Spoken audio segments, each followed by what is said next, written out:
gentle listener, and welcome to Nocturnal Transmissions, short stories and mutterings from the wrong side of midnight.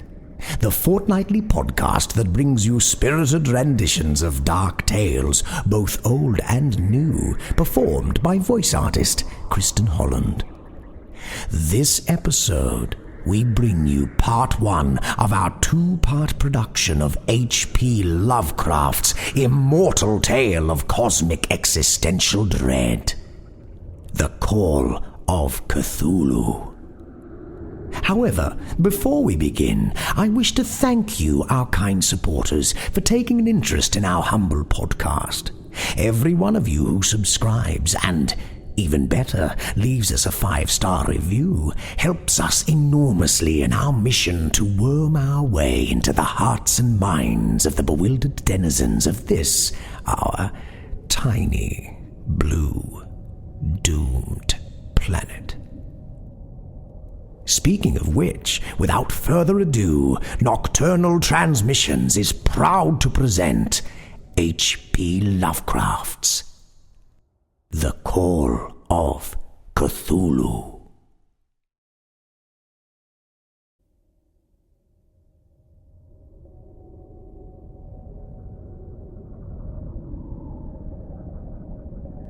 The Call of Cthulhu by H P Lovecraft. Performed by Kristin Holland. Of such great powers or beings there may be conceivably a survival of a hugely remote period when consciousness was manifested, perhaps in shapes and forms long since withdrawn before the tide of advancing humanity. Forms of which poetry and legend alone have caught a flying memory, and called them gods, monsters, mythical beings of all sorts and kinds. Algernon Blackwood. 1. The Horror in Clay. The most merciful thing in the world, I think, is the inability of the human mind to correlate all its contents. We live on a placid island of ignorance in the midst of black seas of infinity, and it was not meant that we should voyage far. The sciences, each straining in its own direction, have hitherto harmed us little, but some day the piecing together of dissociated knowledge will open up such terrifying vistas of reality and of our frightful position therein that we shall either go mad from the revelation or flee from the light into the peace and safety of a new dark age. Theosophists have guessed the awesome grandeur of the cosmic cycle wherein our world and human race form transient incidents. They have hinted at strange survivals in terms which would freeze the blood, if not masked by a bland optimism. But it is not from them that there came the single glimpse of forbidden eons which chills me when I think of it, and maddens me when I dream of it. That glimpse, like all dread glimpses of truth, flashed out from an accidental piecing together of separated things. In this case, an old newspaper item and the notes of a dead professor. I hope that no one else will accomplish this piecing out. Certainly, if I live, I shall never knowingly supply a link in so hideous a chain. I think that the professor, too, intended to keep silent regarding the part he knew, and that he would have destroyed his notes had not sudden death seized him. My knowledge of the thing began in the winter of 1926-27, with the death of my great-uncle, George Gamel Angel, Professor Emeritus of Semitic Languages at Brown University, Providence, Rhode Island. Professor Angel was widely known as an authority on ancient inscriptions, and had frequently been resorted to by the heads of prominent museums, so that his passing at the age of 92 may be recalled by many. Locally, interest was intensified by the obscurity of the cause of death. The professor had been stricken whilst returning from the Newport boat, falling suddenly, as witnesses said, after having been jostled by a nautical-looking Negro who had come from one of the queer, dark courts on the precipitous hillside which formed a shortcut from the waterfront to the deceased's home in William Street. Physicians were unable to find any visible disorder, but concluded, after perplexed debate, that some obscure lesion of the heart induced by the brisk ascent of so steep a hill by so elderly a man was responsible for the end. At the time, I saw no reason to dissent from this dictum, but latterly I am inclined to wonder. And more than wonder. As my great-uncle's heir and executor, for he died a childless widower, I was expected to go over his papers with some thoroughness, and for that purpose moved his entire set of files and boxes to my quarters in Boston. Much of the material which I correlated will be later published by the American Archaeological Society, but there was one box which I found exceedingly puzzling, and which I felt much averse from showing to other eyes. It had been locked, and I did not find the key till it occurred to me to examine the personal ring which the professor carried in his pocket. Then indeed I succeeded in opening it, but when I did so, seemed only to be confronted by a greater and more closely locked barrier. For what could be the meaning of the queer clay bas-relief and the disjointed jottings, ramblings, and cuttings which I found? Had my uncle in his latter years become credulous of the most superficial impostures? I resolved to search out the eccentric sculptor responsible for this apparent disturbance of an old man's peace of mind. The bas-relief was a rough rectangle less than an inch thick and about 5 by 6 inches in area. Obviously of modern origin, its designs, however, were far from modern in atmosphere and suggestion. For although the vagaries of cubism and futurism are many and wild, they do not often reproduce that cryptic regularity which lurks in prehistoric writing. And writing of some kind the bulk of these designs seems certainly to be, though my memory, despite much the papers and collections of my uncle, failed in any way to identify this particular species, or even hint at its remotest affiliations. Above these apparent hieroglyphics was a figure of evident pictorial intent. Though its impressionistic execution forbade a very clear idea of its nature, it seemed to be a sort of monster, or symbol representing a monster, in a form which only a diseased fancy could conceive. If I say that my somewhat extravagant imagination yielded simultaneous pictures of an octopus, a dragon, and a human caricature, I shall not be unfaithful to the spirit of the thing. A pulpy, tentacled head surmounted a grotesque and scaly body with rudimentary wings, but it was the general outline of the whole which made it most shockingly frightful. Behind the figure was a vague suggestion of a cyclopean architectural background. The writing accompanying this oddity was, aside from a stack of press cuttings, in Professor Angel's most recent hand, and made no pretense to literary style. What seemed to be the main document was headed CTHULHU Cult, in characters painstakingly printed to avoid the erroneous reading of a word so unheard of. This manuscript was divided into 2 sections, the first of which was headed 1925, Dream and Dream Work of H. A. Wilcox, 7 Thomas Street, Providence, Rhode Island, and the second, Narrative of Inspector John R. Legrasse, 121 Bienville Street, New Orleans, Louisiana, at 1908 AAS meeting. Notes on same and Professor Webb's account.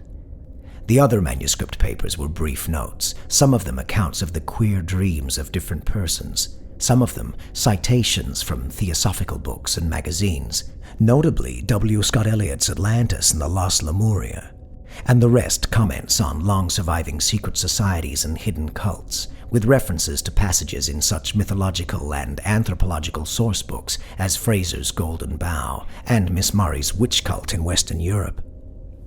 The cuttings largely alluded to outre mental illness and outbreaks of group folly or mania in the spring of 1925. The first half of the principal manuscript told a very particular tale.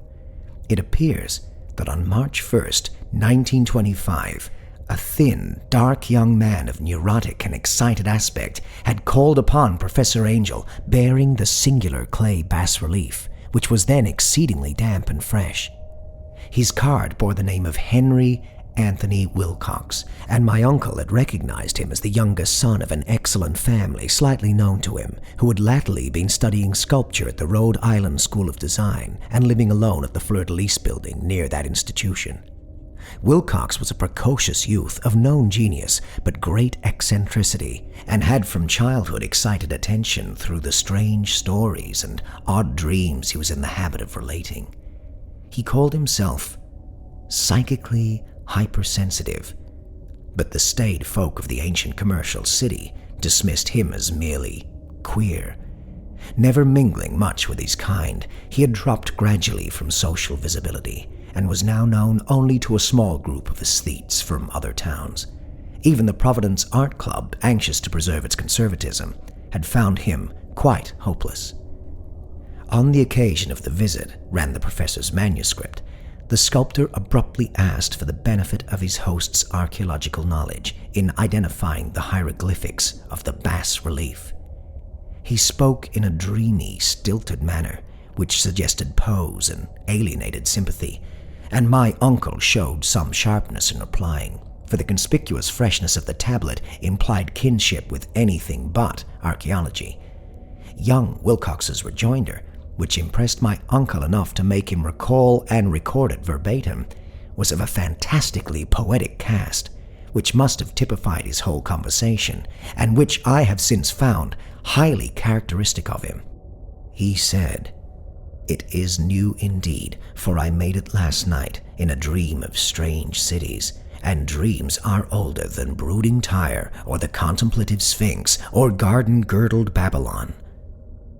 It was then that he began that rambling tale which suddenly played upon a sleeping memory and won the fevered interest of my uncle. There had been a slight earthquake tremor the night before, the most considerable felt in New England for some years, and Wilcox's imagination had been keenly affected. Upon retiring, he had had an unprecedented dream of great cyclopean cities of Titan blocks and sky-flung monoliths, all dripping with green ooze and sinister with latent horror. Hieroglyphics had covered the walls and pillars, and from some undetermined point below had come a voice that was not a voice, a chaotic sensation which only fancy could transmute into sound, but which he attempted to render by the almost unpronounceable jumble of letters. CTHULHU Fatagan. This verbal jumble was the key to the recollection which excited and disturbed Professor Angel. He questioned the sculptor with scientific minuteness and studied with frantic intensity the bas-relief on which the youth had found himself working, chilled and clad only in his nightclothes when waking had stolen bewilderingly over him. My uncle blamed his old age, Wilcox afterwards said, for his slowness in recognizing both hieroglyphics and pictorial design. Many of his questions seemed highly out of place to his visitor, especially those which tried to connect the latter with strange cults or societies, and Wilcox could not understand the repeated promises of silence which he was offered in exchange for an admission of membership in some widespread mystical or paganly religious body. When Professor Angel became convinced that the sculptor was indeed ignorant of any cult or system of cryptic lore, he besieged his visitor with demands for future reports of dreams. This bore regular fruit, for after the first interview, the manuscript records daily calls of the young man, during which he related startling fragments of nocturnal imagery, whose burden was always some terrible cyclopean vista of dark and dripping stone, with a subterrene voice or intelligence shouting monotonously, in enigmatical sense impacts, uninscribable save as gibberish. The two sounds frequently repeated are those rendered by the letters CTHULHU and RILYE. On March 23rd, the manuscript continued, Wilcox failed to appear, and inquiries at his quarters revealed that he had been stricken with an obscure sort of fever and taken to the home of his family in Waterman Street. He had cried out in the night, arousing several other artists in the building, and had manifested since then only alternations of unconsciousness and delirium. My uncle at once telephoned the family, and from that time forward kept close watch of the case, calling often at the Thayer Street office of Dr. Toby, whom he learned to be in charge. The youth's febrile mind apparently was dwelling on strange things, and the doctor shuddered now and then as he spoke of them. He included not only a repetition of what he had formerly dreamed, but touched wildly on a gigantic thing miles high, which walked or lumbered about. He at no time fully described this object, but occasional frantic words, as repeated by Dr. Toby, convinced the professor that it must be identical with the nameless monstrosity he had sought to depict in his dream sculpture.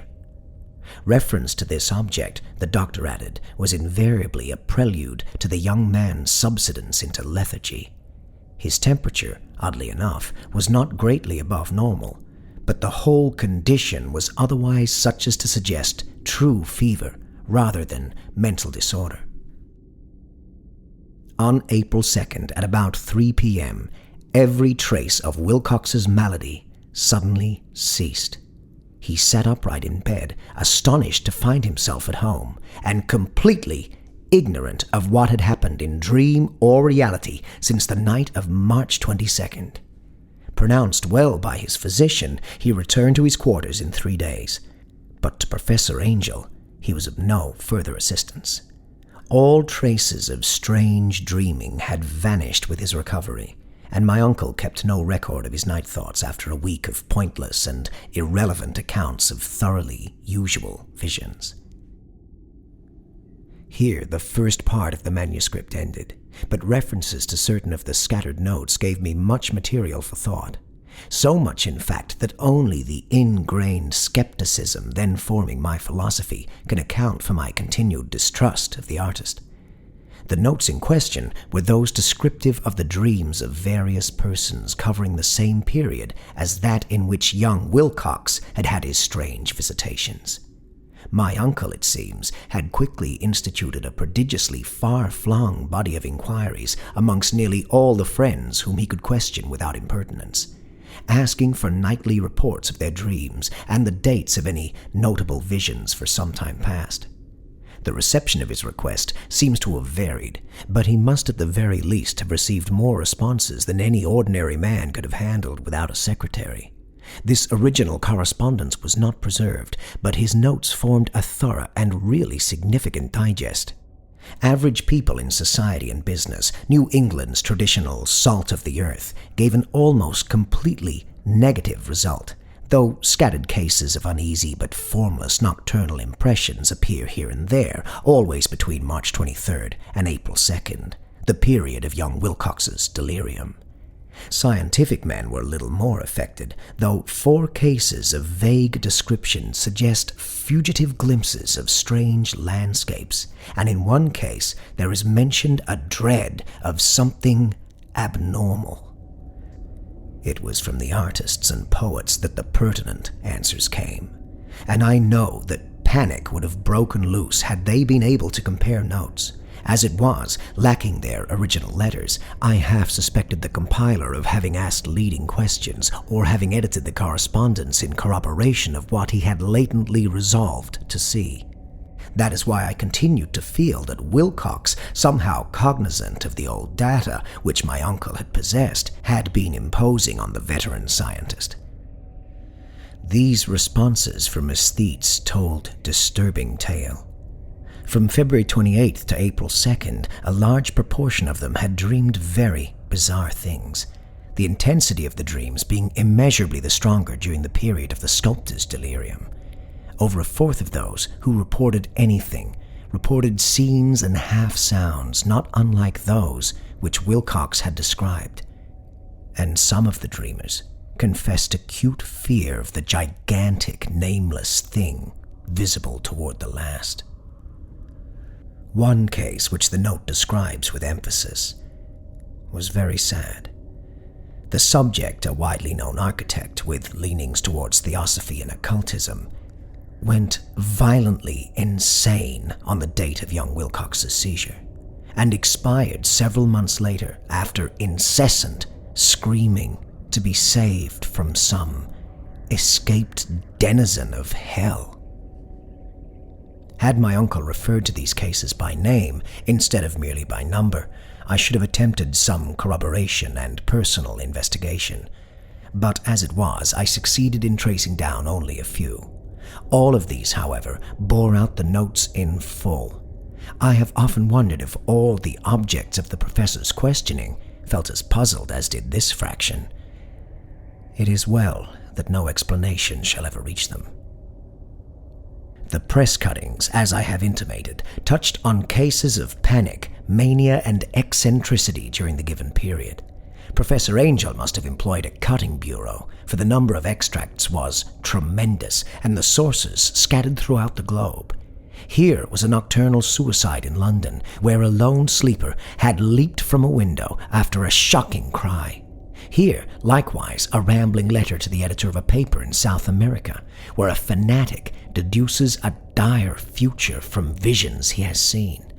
A dispatch from California describes a theosophist colony as donning white robes en masse for some glorious fulfillment which never arrives, whilst items from India speak guardedly of serious native unrest toward the end of March 22nd, 23rd. The west of Ireland, too, is full of wild rumor and legendary, and a fantastic painter named Ardoise Bonneau hangs a blasphemous dream landscape in the Paris Spring Salon of 1926. And so numerous are the recorded troubles in insane asylums that only a miracle can have stopped the medical fraternity from noting strange parallelisms and drawing mystified conclusions. A weird bunch of cuttings, all told, and I can at this date scarcely envisage the callous rationalism with which I set them aside. But I was then convinced that young Wilcox had known of the older matters mentioned by the professor.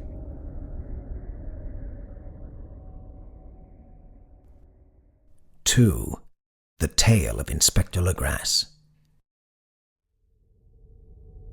The older matters which had made the sculptor's dream and bas-relief so significant to my uncle formed the subject of the second half of his long manuscript. Once before, it appears, Professor Angel had seen the hellish outlines of the nameless monstrosity, puzzled over the unknown hieroglyphics, and heard the ominous syllables which can be rendered only as CTHULHU. And all this in so stirring and horrible a connection that it is small wonder he pursued young Wilcox with queries and demands for data.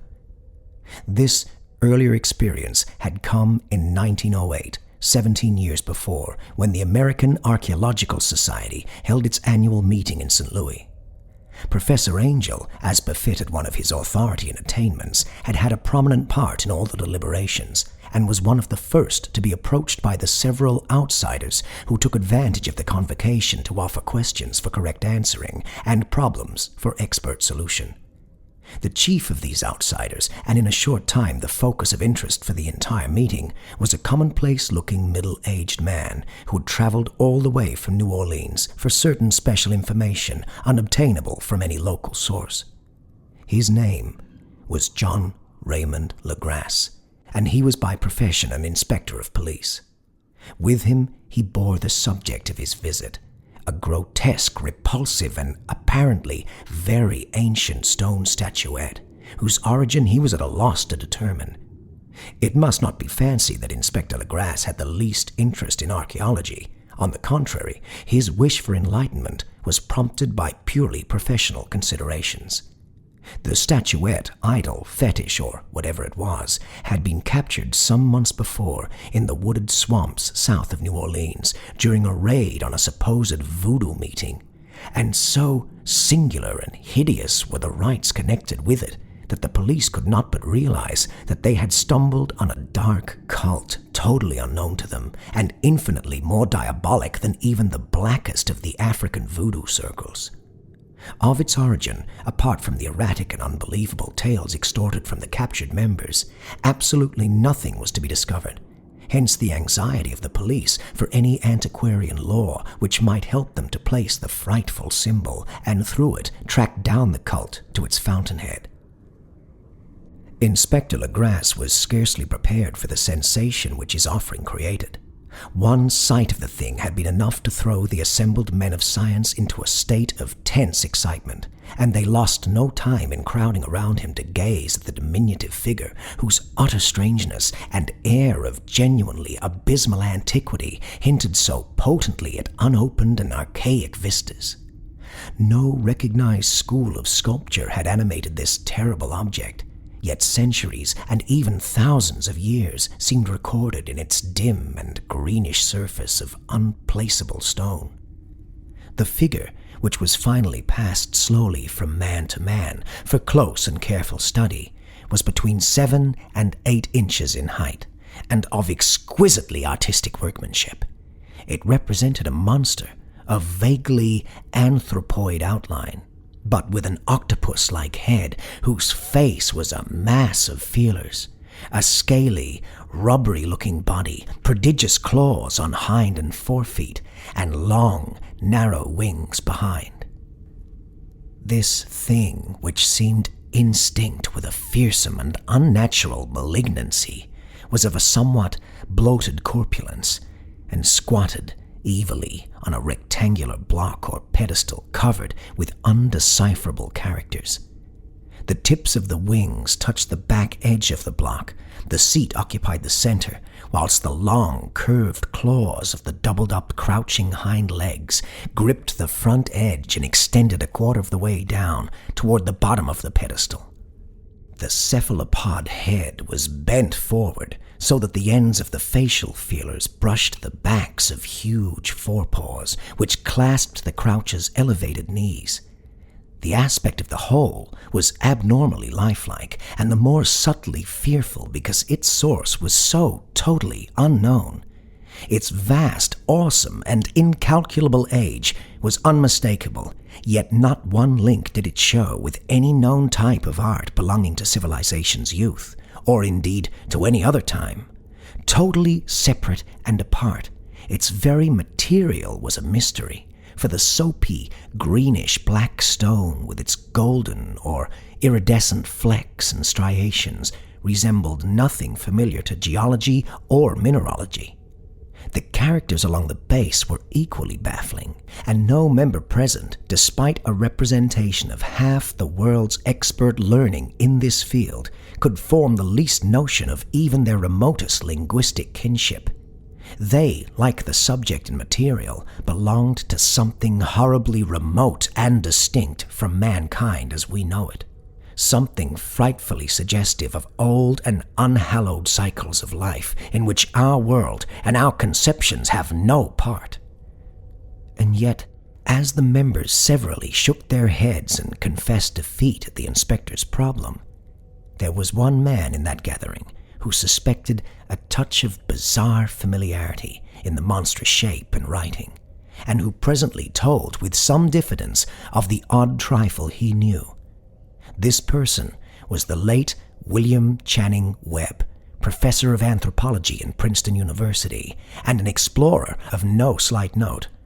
Professor Webb had been engaged 48 years before in a tour of Greenland and Iceland in search of some runic inscriptions which he failed to unearth, and whilst high up on the West Greenland coast, had encountered a singular tribe or cult of degenerate Eskimo whose religion, a curious form of devil worship, chilled him with its deliberate bloodthirstiness and repulsiveness.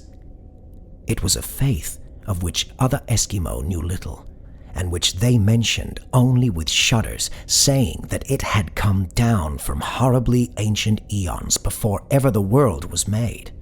Besides nameless rites and human sacrifices, there were certain queer, hereditary rituals addressed to a supreme elder devil, or Tornasuk, and of this Professor Webb had taken a careful phonetic copy from an aged Angekok, or wizard priest, expressing the sounds in Roman letters as best he knew how.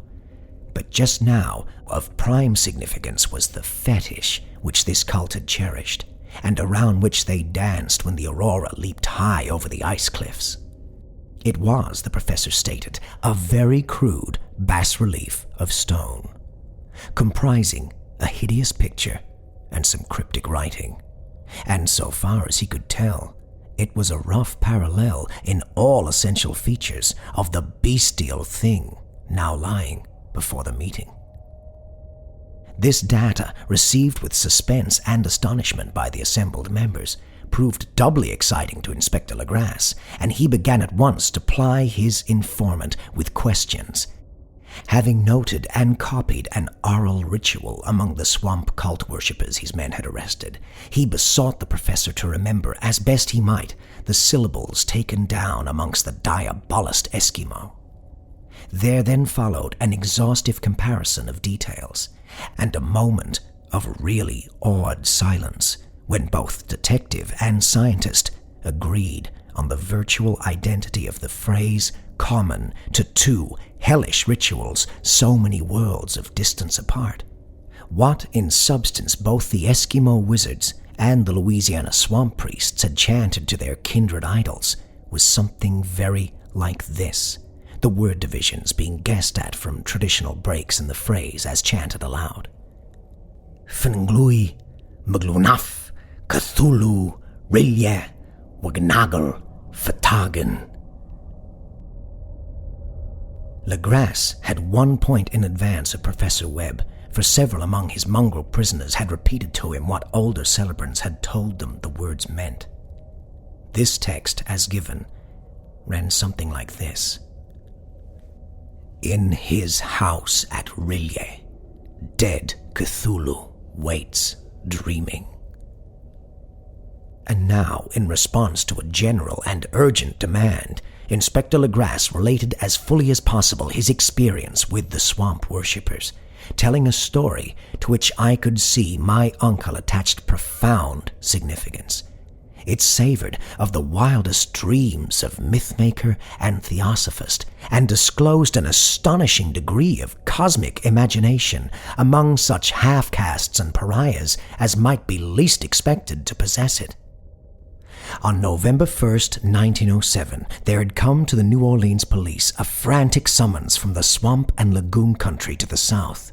The squatters there, mostly primitive but good-natured descendants of Lafitte's men, were in the grip of stark terror from an unknown thing which had stolen upon them in the night.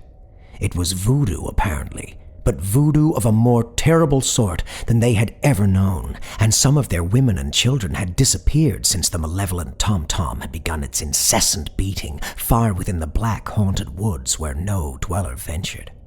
There were insane shouts and harrowing screams, soul-chilling chants and dancing devil flames, and, the frightened messenger added, the people could stand it no more. So a body of 20 police, filling 2 carriages and an automobile, had set out in the late afternoon with the shivering squatter as a guide. At the end of the passable road, they alighted, and for miles splashed on in silence through the terrible cypress woods where day never came. Ugly roots and malignant hanging nooses of Spanish moss beset them, and now and then a pile of dank stones or fragment of a rotting wall intensified by its hint of morbid habitation, a depression which every malformed tree and every fungus islet combined to create. At length the squatter settlement, a miserable huddle of huts, hove in sight, and hysterical dwellers ran out to cluster around the group of bobbing lanterns. The muffled beat of tom-toms was now faintly audible, far, far ahead, and a curdling shriek came at infrequent intervals when the wind shifted. A reddish glare, too, seemed to filter through the pale undergrowth beyond the endless avenues of forest night. Reluctant even to be left alone again, each one of the cowed squatters refused point blank to advance another inch toward the scene of unholy worship.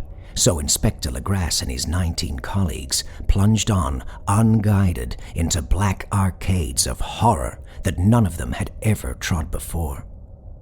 The region now entered by the police was one of traditionally evil repute, substantially unknown and untraversed by white men. There were legends of a hidden lake unglimpsed by mortal sight, in which dwelt a huge, formless, white polypus thing with luminous eyes. And squatters whispered that bat-winged devils flew up out of caverns in inner earth to worship it at midnight. They said it had been there before Iberville, before LaSalle, before the Indians, and before even the wholesome beasts and birds of the woods. It was nightmare itself, and to see it was to die. But it made men dream, and so they knew enough to keep away.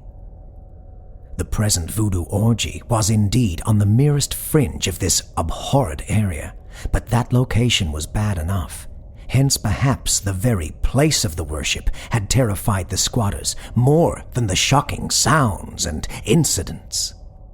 Only poetry or madness could do justice to the noises heard by Legrasse's men as they plowed on through the black morass toward the red glare and muffled tom-toms.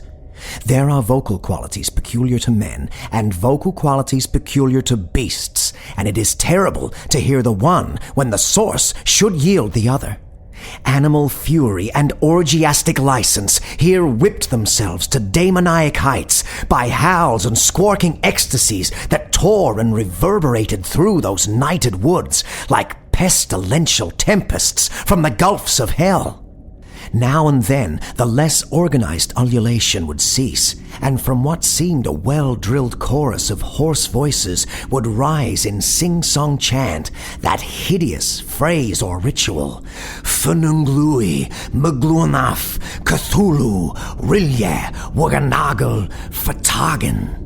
Then the men, having reached a spot where the trees were thinner, came suddenly in sight of the spectacle itself. 4 of them reeled, 1 fainted, and 2 were shaken into a frantic cry, which the mad cacophony of the orgy fortunately deadened. Legrasse dashed swamp water on the face of the fainting man, and all stood trembling and nearly hypnotized with horror. In a natural glade of the swamp stood a grassy island of perhaps an acre's extent, clear of trees and tolerably dry. On this now leaped and twisted a more indescribable horde of human abnormality than any but a Syme or an Angarola could paint.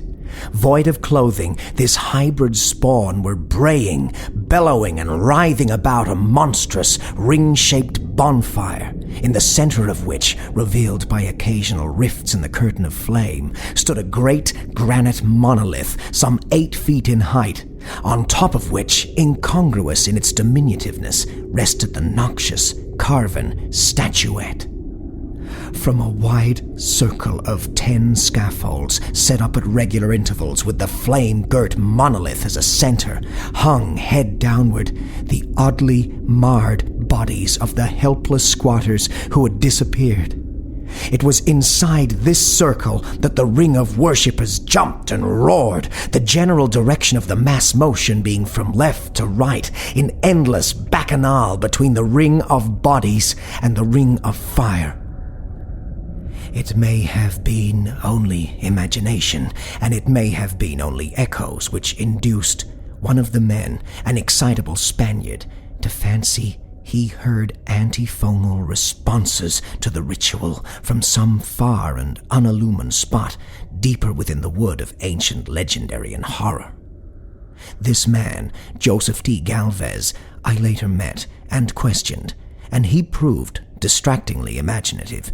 He indeed went so far as to hint of the faint beating of great wings, and of a glimpse of shining eyes and a mountainous white bulk beyond the remotest trees. But I suppose he had been hearing too much native superstition. Actually, the horrified pause of the men was of comparatively brief duration. Duty came first, and although there must have been nearly 100 mongrel celebrants in the throng, the police relied on their firearms and plunged determinedly into the nauseous rout. For 5 minutes, the resultant din and chaos were beyond description. Wild blows were struck, shots were fired, and escapes were made. But in the end, Legrasse was able to count some 47 sullen prisoners whom he forced to dress in haste and fall into line between 2 rows of policemen. 5 of the worshippers lay dead, and 2 severely wounded ones were carried away on improvised stretchers by their fellow prisoners. The image on the monolith, of course, was carefully removed and carried back by Legrasse. Examined at headquarters after a trip of intense strain and weariness, the prisoners all proved to be men of a very low, mixed-blooded and mentally aberrant type. Most were seamen, and a sprinkling of Negroes and mulattoes, largely West Indians or Brava Portuguese from the Cape Verde Islands, gave a coloring of voodooism to the heterogeneous cult. But before many questions were asked, it became manifest that something far deeper and older than Negro fetishism was involved. Degraded and ignorant as they were, the creatures held with surprising consistency to the central idea of their loathsome faith. They worshipped, so they said, the great old ones who lived ages before there were any men and who came to the young world out of the sky. Those old ones were gone now, inside the earth and under the sea, but their dead bodies had told their secrets in dreams to the first men who formed a cult which had never died.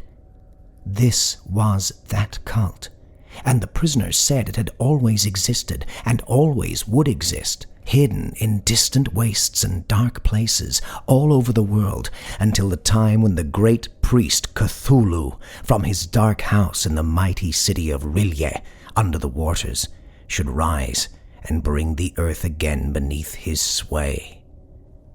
Someday he would call when the stars were ready, and the secret cult would always be waiting to liberate him. Meanwhile, no more must be told. There was a secret which even torture could not extract. Mankind was not absolutely alone among the conscious things of earth, for shapes came out of the dark to visit the faithful few. But these were not the great old ones. No man had ever seen the old ones. The carven idol was great CTHULHU, but none might say whether or not the others were precisely like him. No one could read the old writing now, but things were told by word of mouth. The chanted ritual was not the secret that was never spoken aloud, only whispered. The chant meant only this: in his house at Rilye, dead CTHULHU waits, dreaming. Only 2 of the prisoners were found sane enough to be hanged, and the rest were committed to various institutions. All denied a part in the ritual murders, and averred that the killing had been done by black-winged ones which had come to them from their immemorial meeting place in the haunted wood. But of those mysterious allies no coherent account could ever be gained. What the police did extract came mainly from the immensely aged mestizo named Castro, who claimed to have sailed to strange ports and talked with undying leaders of the cult in the mountains of China. Old Castro remembered bits of hideous legend that paled the speculations of theosophists and made man and the world seem recent and transient indeed. There had been eons when other things ruled on the earth, and they had had great cities. Remains of them, he said the deathless Chinaman had told him, were still to be found as cyclopean stones on islands in the Pacific. They all died vast epochs of time before man came, but there were arts which could revive them when the stars had come round again to the right positions in the cycle of eternity. They had indeed come themselves from the stars and brought their images with them. These great old ones, Castro continued, were not composed altogether of flesh and blood. They had shape, for did not this star-fashioned image prove it? But that shape was not made of matter. When the stars were right, they could plunge from world to world through the sky. But when the stars were wrong, they could not live. But although they no longer lived, they would never really die. They all lay in stone houses in their great city of Rilye, preserved by the spells of mighty Cthulhu for a glorious surrection when the stars and the earth might once more be ready for them. But at that time, some force from outside must serve to liberate their bodies. The spells that preserved them intact likewise prevented them from making an initial move, and they could only lie awake in the dark and think whilst uncounted millions of years rolled by. They knew all that was occurring in the universe, for their mode of speech was transmitted thought. Even now, they talked in their tombs. When, after infinities of chaos, the first men came, the great old ones spoke to the sensitive among them by molding their dreams, for only thus could their language reach the fleshy minds of mammals. Then, whispered Castro, those first men formed the cult around tall idols which the great ones showed them. Idols brought in dim eras from dark stars. That cult would never die till the stars came right again, and the secret priests would take great Cthulhu from his tomb to revive his subjects and resume his rule of Earth.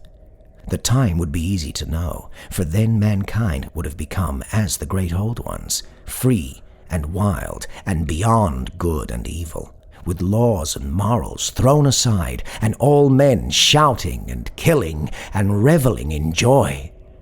Then the liberated old ones would teach them new ways to shout and kill and revel and enjoy themselves, and all the earth would flame with a holocaust of ecstasy and freedom.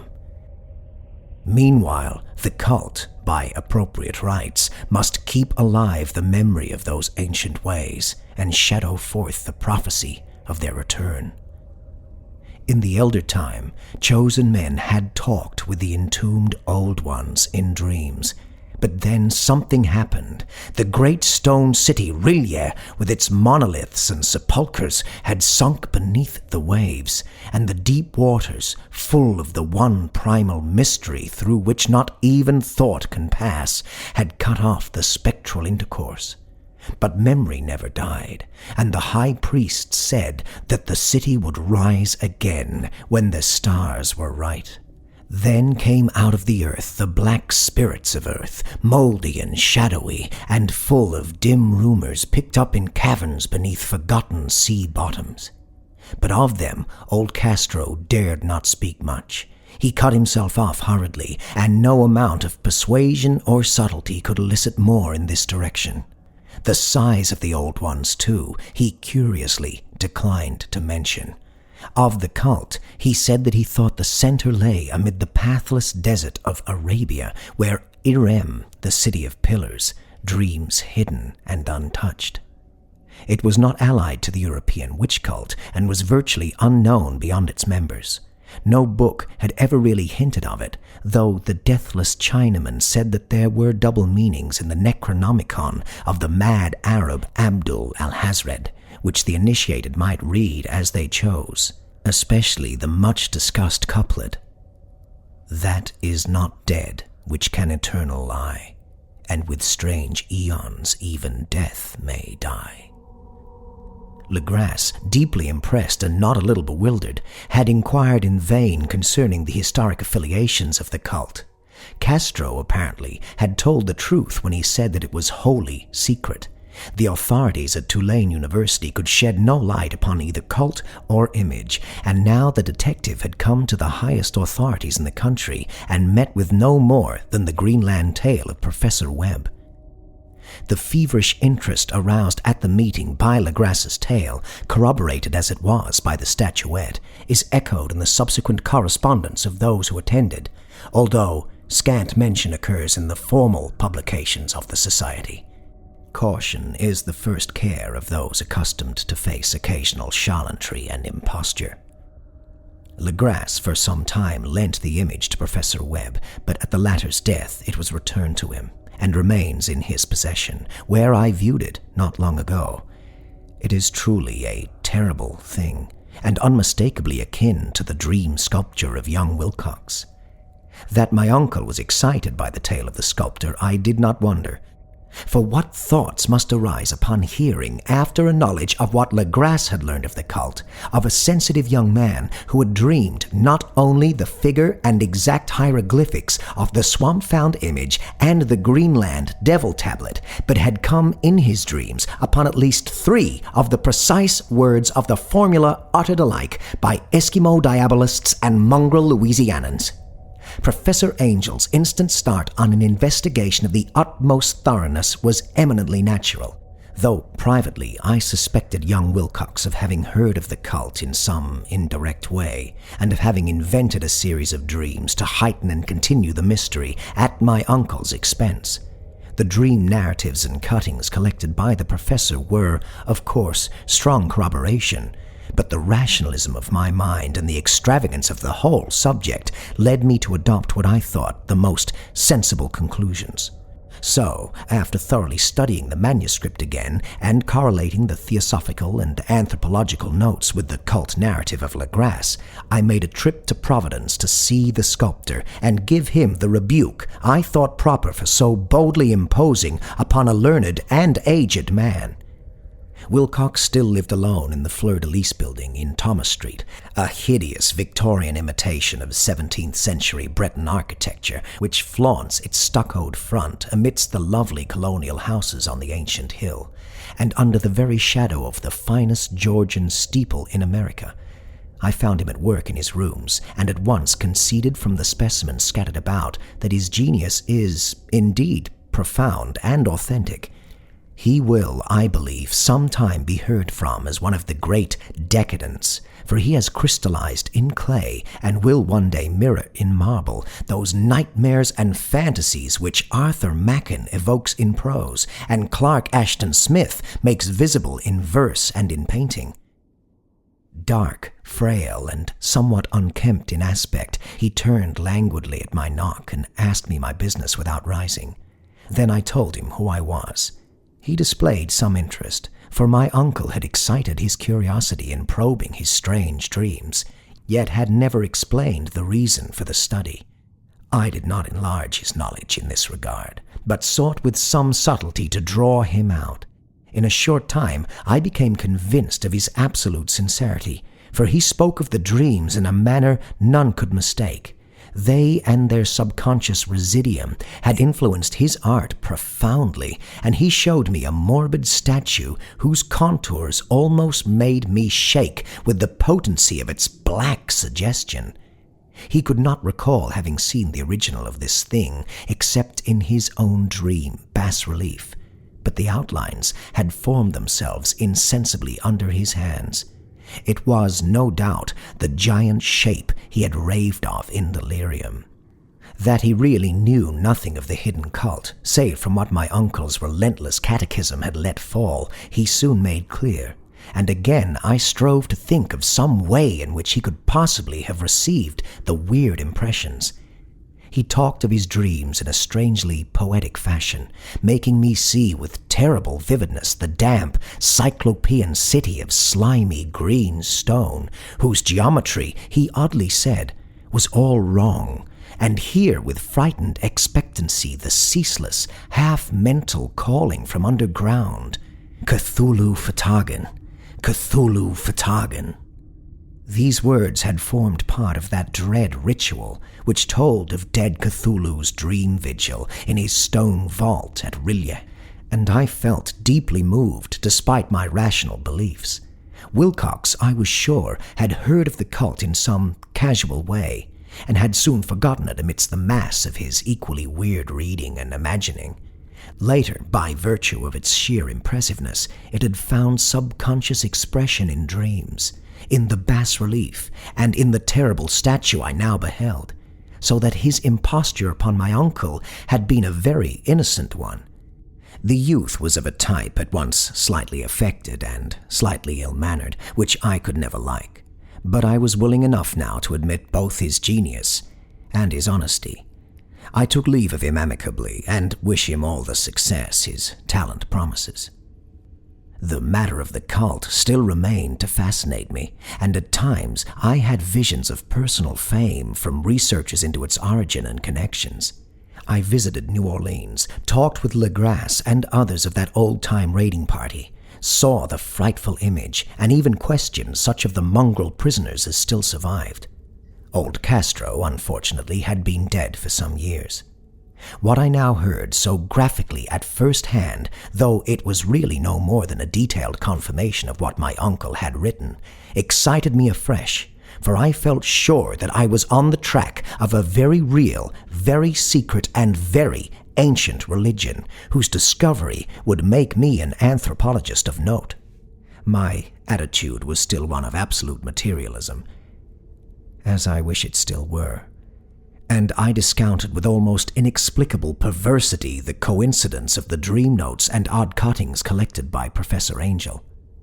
One thing I began to suspect, and which I now fear I know, is that my uncle's death was far from natural. He fell on a narrow street leading up from an ancient waterfront swarming with foreign mongrels after a careless push from a Negro sailor. I did not forget the mixed blood and marine pursuits of the cult members in Louisiana, and would not be surprised to learn of secret methods and rites and beliefs. Legrasse and his men, it is true, have been let alone, but in Norway, a certain seaman who saw things is dead. Might not the deeper inquiries of my uncle after encountering the sculptor's daughter have come to sinister ears? I think Professor Angel died because he knew too much, or because he was likely to learn too much. Whether I shall go as he did remains to be seen, for I have learned much now.